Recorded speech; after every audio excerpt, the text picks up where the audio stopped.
You're listening to the We Are Libertarians podcast network. Find all of our shows at wearelibertarians.com. Welcome to Liberty Explained, your guide to libertarianism. Your hosts are Chris Spangle, Julia Geyer, and Levy Rainey. And we break down a complicated ideology. It can seem like a big task to people go, what is libertarianism? And you don't know where to start. Is that just hatred of all government? Well, we're going to explain exactly what that is, both here on the podcast and at libertyexplained.com. And please share this with your friends. If they have questions or you have questions, you can send those to ask@wearelibertarians.com. This podcast is produced by the We Are Libertarians Network, so please check out all of our shows. And thank you to both of my co-hosts for being here. Julia, thank you for being here. Thanks for having me. And Levy, thank you for being here. Of course. And this is probably the most requested question. Julia, I know since you've been sharing the show and being more vocal about your libertarianism, the wasted vote question is the most commonly asked thing that we get across on our Instagrams, on our Twitter, on everything. In person, on every social media, everything. It's just a constant. It's like the first question that people that don't know anything about libertarianism ask me when they find out that I am a libertarian and that I'm going to vote libertarian.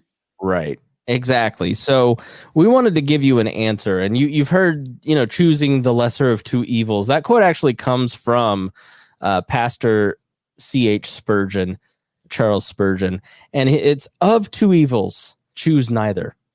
And Pastor Spurgeon, of course, we've bastardized that into choose the lesser of two evils. But it's a very informative quote, because in a lot of ways we are looking at two parties that promise us so many utopian ideals, and they want to give us perfection and riches and paradise, and that to get there we have to choose Joe Biden or Donald Trump or John McCain and Barack Obama. And we're all dissatisfied with those particular choices. And we have to compromise, to get that utopian vision, to get exactly what we want. They're asking us essentially to compromise our morals and accept they're largely flawed and basically, at minimum, a highly imperfect candidate. Do you really think that Joe Biden or Donald Trump are the path to salvation, the path to perfection, the path to... They promise everything. If you vote for me, I'll get rid of the liberals. If you vote for me, I'll give you free healthcare. I'll give you free college. Yeah. Are the results ever speak for themselves? So if you believe so much of your livelihood is dependent on who the president of the United States is, that inherently means that the office of the president has too much power. Yeah. Absolutely. Yeah.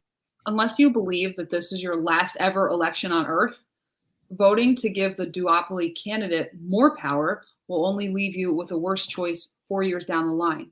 It's like a vicious cycle at this point. And this is why both parties pitch the line that this election is too important. We hear that every single election. They're like, this is the most important election of your lifetime.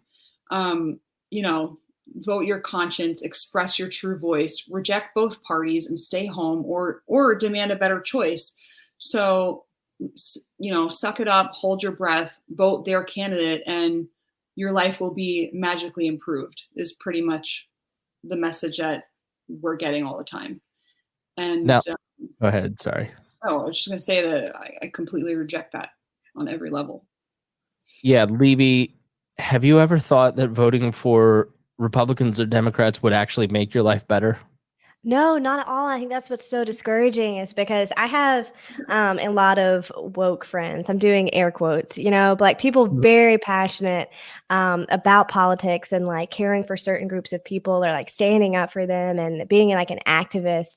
And they truly think like them voting for the Democratic Party is going to best serve these groups. And it breaks my heart. Like the amount of conversations I've had with people where they're just like actually brought to tears and like experiencing like emotional pain over this. But it makes me so sad that they're like buying into the system that they have to choose between these two parties. And they look at me, someone also caring about these same issues. They see me as just like wasting my vote, and I can't convince them otherwise. And it's so sad to me. Yeah, I have friends who are like literally mad at me because I'm voting for Jorgensen. Yeah. Biden voter, and they're like, if you love me, how could you not vote against Donald Trump? And then others like, how can you not vote for Donald Trump? Like, what is wrong with you? Why are you voting for Jordan? Like, there's a very strong, powerful emotion attached to these two candidates. Yeah, and it was really weird. Like the other day, one of my friends was like, I can't believe so-and-so is voting for Trump. Like, he's so racist. And I was like, Biden is very racist. If you do any research at all, especially for the policies that he's voted for, and they're like, oh, yeah, I know. And I was like, so why are you using that to rail against this person voting for Trump when you're doing the same thing, just in a different way? You're both upholding a structure that's not, it's like prohibiting these groups from being cared for. It's so sad. Whataboutism is a complete disregard for the principle that you're trying to upend. Like, so candidate X does this, so I support candidate Y. Well, what about like the both sidesism that goes on? It's all about diminishing. You're making excuses for a candidate's bad behavior when you call out the other team's bad behavior. If you really care about the bad behavior, you just call it out on your own. It's frustrating, Julia. It's very frustrating. It's like, instead of holding your candidate accountable, you just point the finger back at the other one. And something that I see so often, especially recently, is like, if you support Trump, he does no wrong. And if you support Trump, he does no wrong. Like, it's like people can't even criticize a little bit of like someone's proven history. They were like, no, oh no, not my candidate, but the other one, you know? Yeah. People get going on. Yeah. People get very, very attached to it. It's kind of like they get attached to their binky, you know, like a little kid, they're passy. Like if you take that kid's passy away, they tantrum like, and so there's very strong, very real emotions attached to an ideology that you've held on to for a long time, which is one of these two parties can save me, can achieve this utopia. And people who are listening to this program took the first step to move on, because it's rejecting the fear that really what it comes down to. Don't be fearful, because you already know that you're not getting what you want. You know that the outcome, the utilitarian view of this is that it's not working.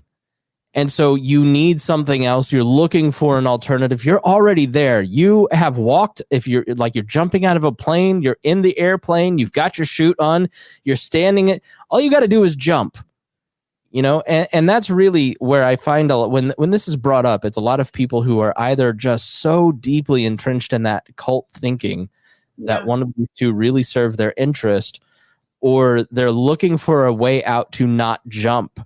You know, if enough people, there's something called the Free State Project. And that's the important thing, is that once you start to see the Libertarian Party and this is an excuse for the Libertarian Party being functional and getting involved in it.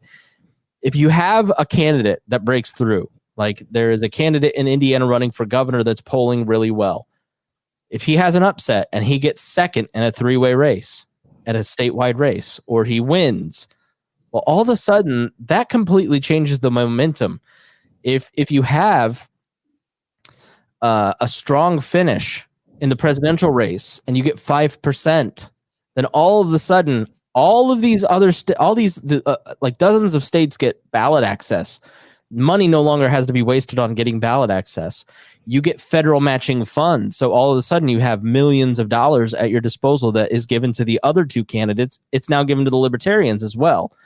And I know we'll talk about the complicated moral issues around that later.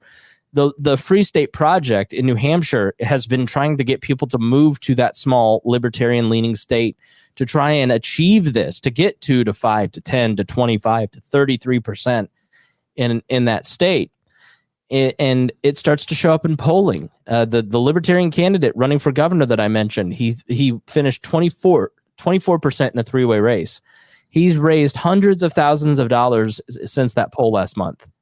Hundreds of yard signs going out. It's totally changed the race. It's making the Republican governor panic because of one poll result. because people are ready to defect. They just need to see that other person step up. So, if your state is solidly red or blue anyways, why not step up and do that? Because it's the concept of the first follower, which you can find at Liberty Explained. The first follower is this great video of this one guy in a field dancing like a nut. And he looks really goofy dancing. And everybody's sitting back going, this is uncomfortable. What a weirdo doing that thing over there that nobody else is doing. And then this one dude runs up, the first follower runs up and starts dancing with him. He normalizes the behavior and starts dancing too. And then a third one and a fourth one and a fifth one. And then all of a sudden, the entire crowd rushes in. And all it takes is for you, dear listener, to be the first follower, to normalize the person that's doing the right thing, that's blazing the path. They just need you to step up and support them. And then all of a sudden, it's not, why are you wasting your vote on a libertarian? It's, why are you wasting your vote voting for the things that we know aren't working? Yeah. Well, I feel like a lot of people aren't, like, I know several people who just wouldn't vote. They're not going to choose between the two candidates. And so this is offering them another option. It's like, I don't think that's very wrong to say that's like you're losing a vote for your party when I don't even think they would have voted. Yeah. So it's probably just including more people. Exit polls, I'm going to just skip ahead here and we'll come back, Julia, but exit polls are considered the most reliable of all polling. And I'm going to read this verbatim because I was precise in my language. It often shows that a candidate will pull small amounts evenly from the other two parties, but the vast majority of votes for Libertarian Party candidates are from independents, first-time voters, or reactivated voters that now see an option on their ballot that represents them. And so if you look at like the exit polls in Indiana for Lucy Brenton in 2018 or in Georgia for the governor's race there, you see that 2% of their vote is Republican, 2% of their vote is Democrat, and 98% are from people who finally see something on their ballot that they like. Wow. Makes sense. Yeah. Well, I just think change takes courage, and if you're thinking about talking about supporting the Libertarian Party, just you would be shocked at just by talking about it a little bit, just mentioning it. That's such a conversation going.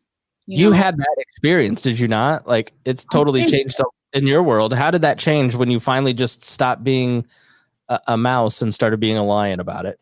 Well, if you've listened to any of our previous episodes, which you should, I always say, like, I came out of the closet as a libertarian recently because I was like a silent libertarian for a really long time. And I posted like a couple things during the lockdown, little things on my Instagram, like just little stories that just me talking. And I was like nervous about it, and I instantly got so much support, and I was shocked by that because I thought people would be like unfollowing me and like criticizing me and, just giving me a hard time, but it was actually the opposite. So I'm just telling you that because, be a little brave and you'll be, I think, pleasantly surprised. And I also want to say that a vote belongs to you and not another party. So if these two parties do not represent you, then a libertarian vote will register as a visible, measurable protest against them. Voting for libertarians says that there is a market for these ideas, and it's important that you voice that you voice that support. So go for it. Politicians are weasels, and when they see that there's a market for what we have to offer, they'll swoop in and they'll make it popular. They'll go, all of a sudden we're opening the ballot to third parties. There's a real possibility here in our generation. When you see those exit polling numbers that I'm talking about, like with Lucy Brenton, over 40 Libertarian Party candidates get 1% of the vote. The majority of voters are elderly. Well, not to be crude to our older listeners, they'll not be in the voting population, for a long time. I think they're understanding of that. I'm not trying to be rude, but people under 40, the vote for libertarian candidates is 10%. And you go, oh, geez, okay. Well, that still leaves 90%. You don't understand the power of every one of those percentage points. So a generation in the millennials and Gen Z who have been raised on on libertarian influences like Howard Stern and South Park and Penn Jillette and all the countercultural stuff that we've been raised, and just the multicultural nature of our generations, it's inevitable that libertarianism is going to be the predominant philosophy opposing, socialism or nationalism. Really, I think that's where we're headed. And libertarianism is inevitable because it's the only system that works. It's the only one that functions well. It's the only one where everybody gets what they want to a large degree.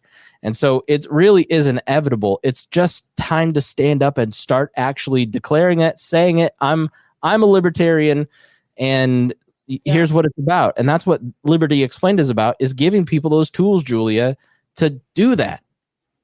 Yeah, that's exactly right. And I'm telling you, I mean, the amount of support that I've gotten I was shocked. It was like awesome.